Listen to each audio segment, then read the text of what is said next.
আপনাদের ভালোবাসায় সারা জীবন আবদ্ধ ছিলাম, সারা জীবন থাকতে চাই। আপনাদের খেদমত করার সুযোগ আল্লাহ রাব্বুল আলামিন যদি দেন, তাহলে এটাই হবে আমার জন্য জীবনের সবচেয়ে বড় পাওয়া।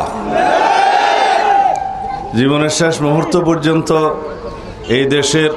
এই দেশের মানুষের সেবা করার তৌফিক আল্লাহ রাব্বুল আলামিন প্রদান করুন, এই মোনাজাত করি।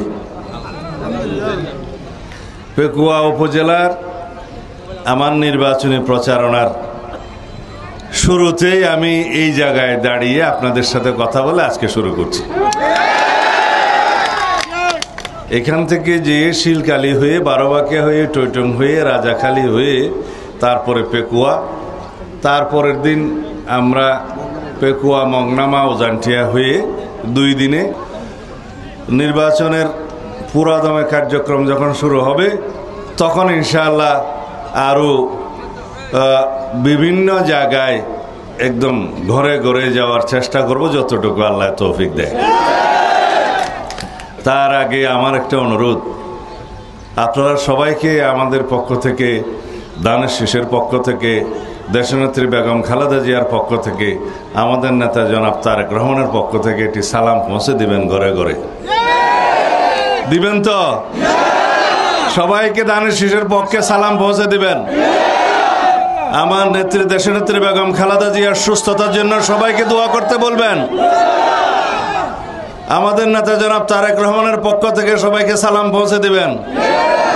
2 নম্বর, আমাদের জন্য সবাইকে দোয়া করতে বলবেন। আমরা সবার দোয়া প্রার্থনা করছি। 3 নম্বর, দানের শীষের পক্ষে একটা ভোট প্রার্থনা করবেন। 2 হাত তুলে ইনশাআল্লাহ। এই দেশের মাটি, এই দেশের মানুষ আমার প্রাণের মধ্যে।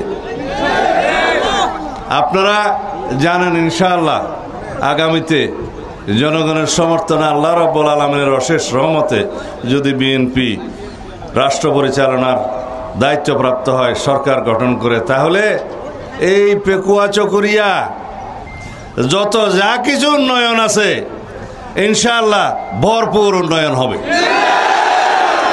আমি একটা করে নাম ধরে বলতে গেলে বহু সময়